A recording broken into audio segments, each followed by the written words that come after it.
Hey guys, welcome back to Lifestyle Podcast. My name is Coach Shan. Guys, in this series, we are talking about the reset, making sure that the foundation that we are standing on is set on what is true, that it is set on something that we can build on, and that no matter what, no matter where we go, it can't be shaken, it can't be taken from us. We can continue to grow from there. This topic today is called unseen battles. Stick with me now. It's gonna get a little tricky, but it's all right. That's what we're here for. We're here to talk about true experiences. We're here to talk about the things that people would avoid, but it's a part of everyday life, right? Real experiences. Unseen battles are the things that have an effect, but you just can't see it. It's hard to explain it, but it exists, right? In my time growing up as a young woman, as a mother, as someone dealt with just a lot of, I want to say, I grew up in church, so mindset was just kind of like very bland, right? Familiarized with spiritual warfare, not familiarized with witchcraft, not familiarized with none of those things. Having my first encounter changed my life, y'all, because it just felt like I was watching a sci-fi movie. It just felt like I was just hearing foolishness, and I didn't believe it. I didn't believe none of it because I wasn't brought up with it. It wasn't brought up in my household. My mom wasn't finna talk about stuff like that, which is what made it so, can make it dangerous depending on your experience with it, depending on where your state of mind is. Man, if it wasn't for God, where would I be? Yeah, I'm gonna go into my first encounter with dealing with witchcraft and why it's so important to me to touch on this subject. The thing about witchcraft is it's not how people would make it seem. Like, oh my God, it's just this scary thing. When you see it, you know it, you run from it. It's actually the opposite. People that operate in those type of things are very welcoming. They are tricky because they're fun to be around. They're hilarious. They're carefree. You would never think, you'll have a hard time discerning if it's so bad, why they so chill. They'll give you the shirt off their back. They don't seem like wicked people.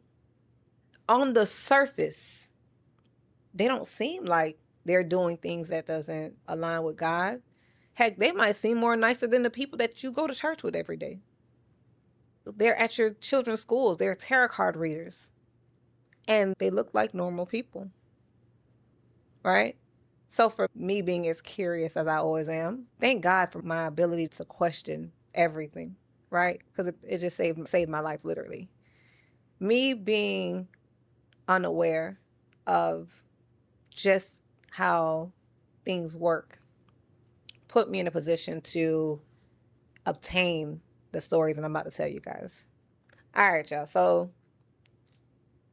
I was in this situation, befriended someone. And on the surface level, never knew that she was into things like that. Never knew that she talks about God, like, oh, God, thank you. Things like that. So the very surface level, it's not like they bring you into a seance or a ritual or something like that. No. It started off by just hearing stories about Haiti and hearing stories about just different cultures and stuff like that. And mind you, they would constantly make sure that they would mention God, which is the crazy part about it, right? They speak of God, but they worship something else. It's confusing. They would go to these parties and they would create these parties. And for me, they're like, hey, it's a birthday for one of the spirits and we're going to have food and it's going to be music. It's going to be a good time. It's just like a regular party. Ah, I used to love a good time. So I'm going to the party. There's food, there's drinks. It's going to be a vibe. I'm there. Count me in, right? Go there and I'm like, what's going on? What are they doing? They're doing different types of handshakes and all this type of stuff, and they're putting symbols on the ground. And I'm like, what is this? What am I looking at? Right? I'm asking questions. And they were like, oh, well, these are the ancestors. These are the ancestors that we're reaching out to, where we're asking for favors and stuff like that. It just makes it seem so light.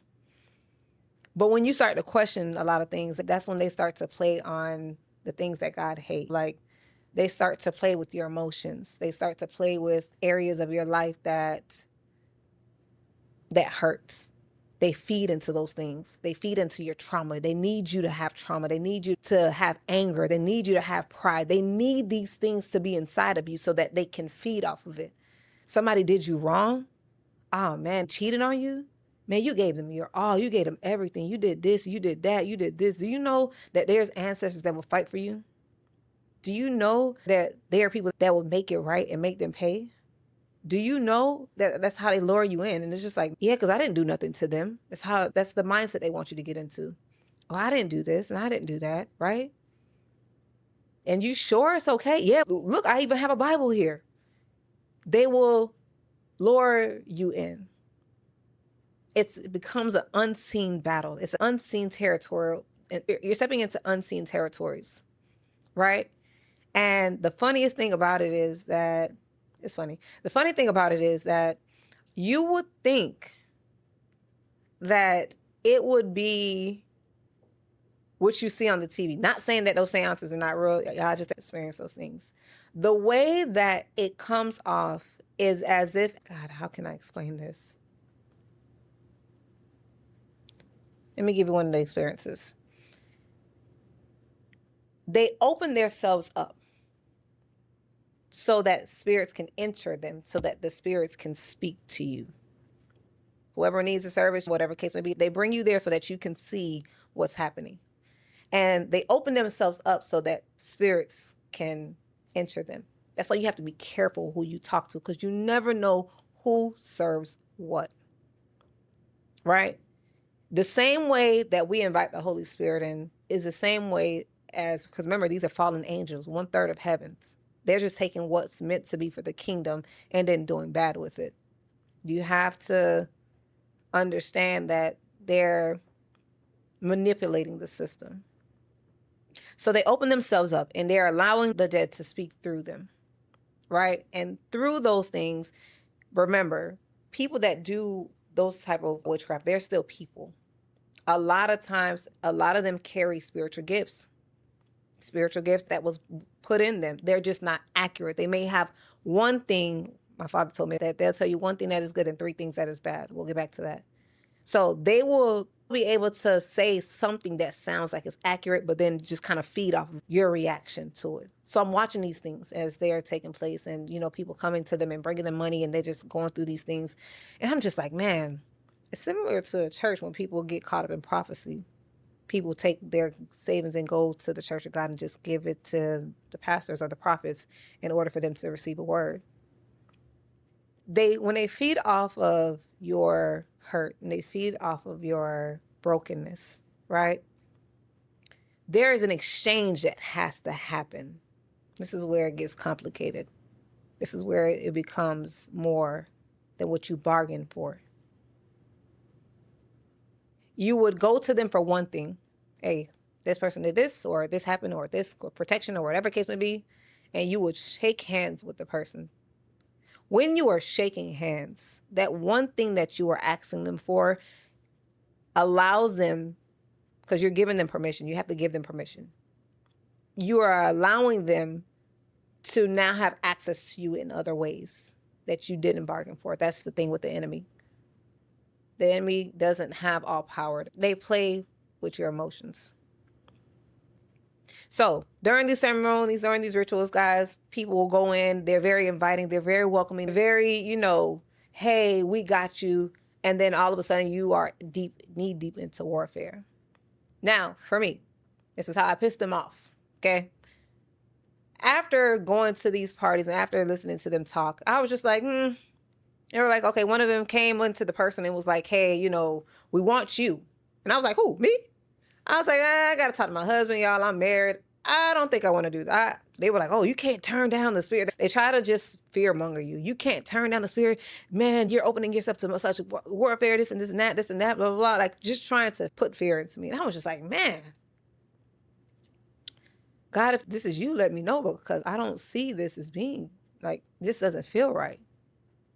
I wanted to go to the house of God, but can you imagine me going to them and saying, hey, listen, this voodoo lady just told me, freak out like, wait, what? And is it real? They probably will be more interested in the story than actually having a solution, right?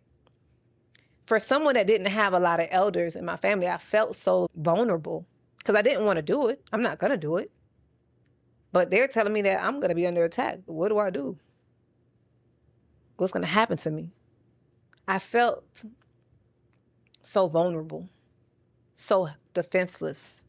I felt like, man, everything that was going on in my life, all the bad, I just felt like they're winning. God, I'm defeated. I felt like I had to run.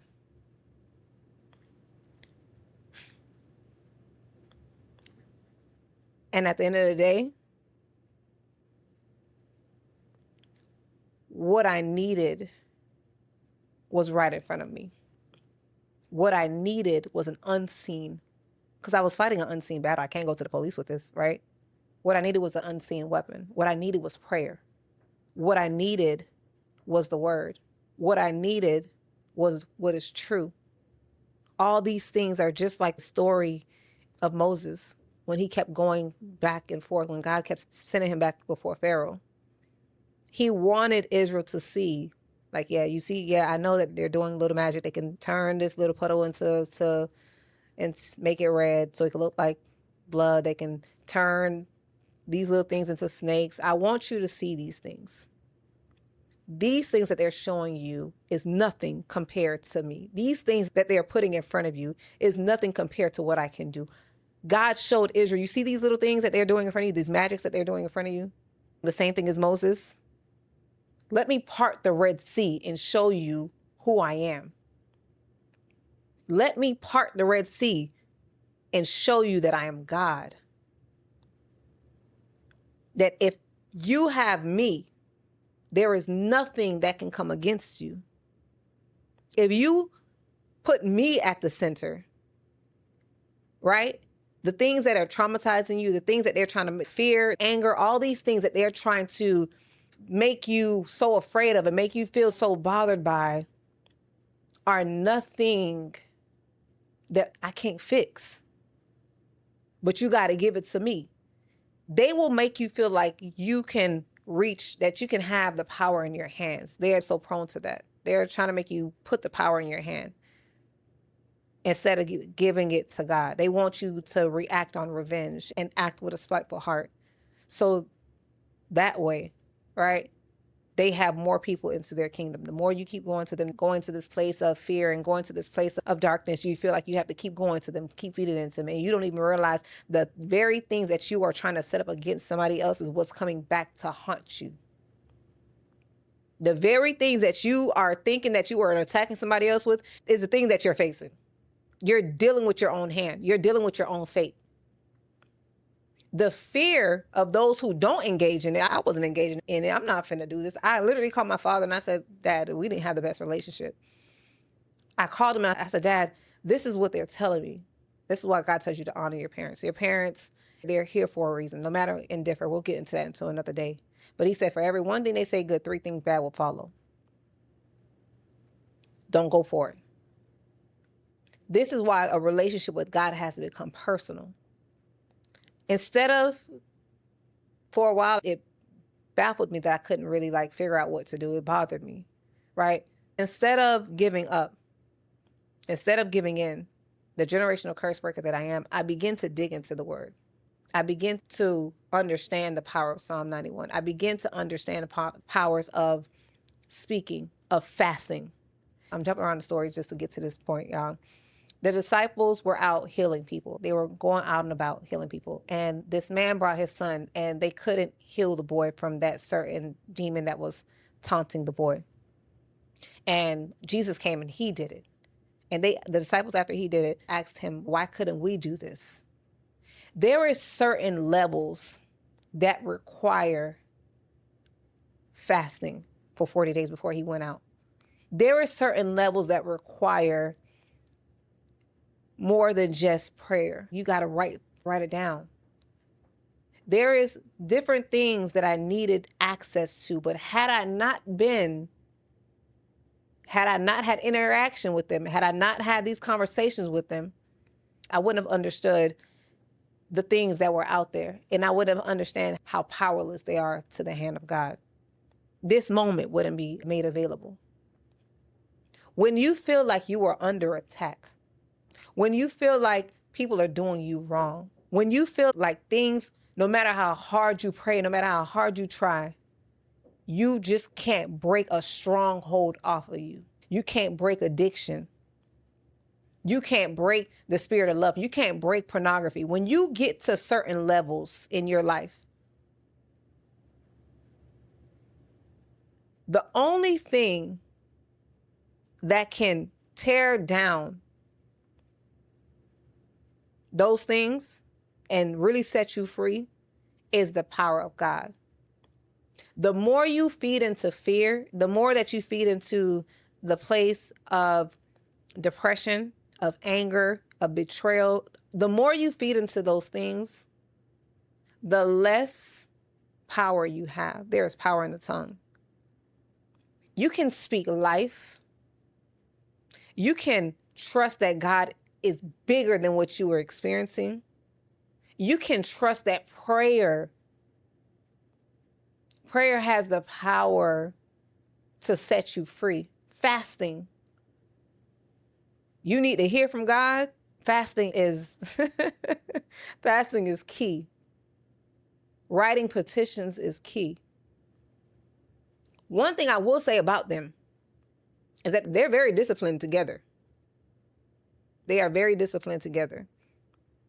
They make sure they put their time and their effort into what they're doing.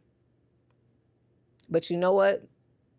No matter how much they try, no matter how much they put time and effort into it, there is nothing that can come against the hand of God. But if you don't know how to operate, if you don't know how to live in your truth, if you don't know how to forgive, if you don't know how to pray, and I'm not talking about the prayers where you're just granting. No, prayer has to be real. It has to be like a conversation. It starts off as a conversation before you build up the momentum to get to where you see people are.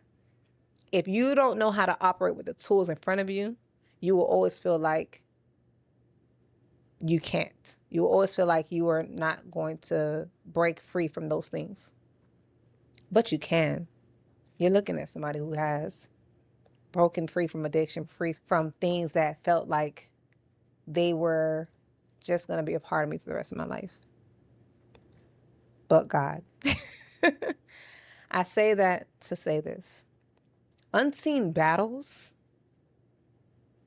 they're just blessings waiting for you to tap in. The best way for you to tap in is to have an unseen weapon. Equip yourself with the word of God. Equip yourself with prayer. Equip yourself so that way your generation and the generations to come will be able to withstand the hands of the enemy. Let me tell you something. They're not hiding anymore. They're in your schools. They're at your jobs. They're everywhere.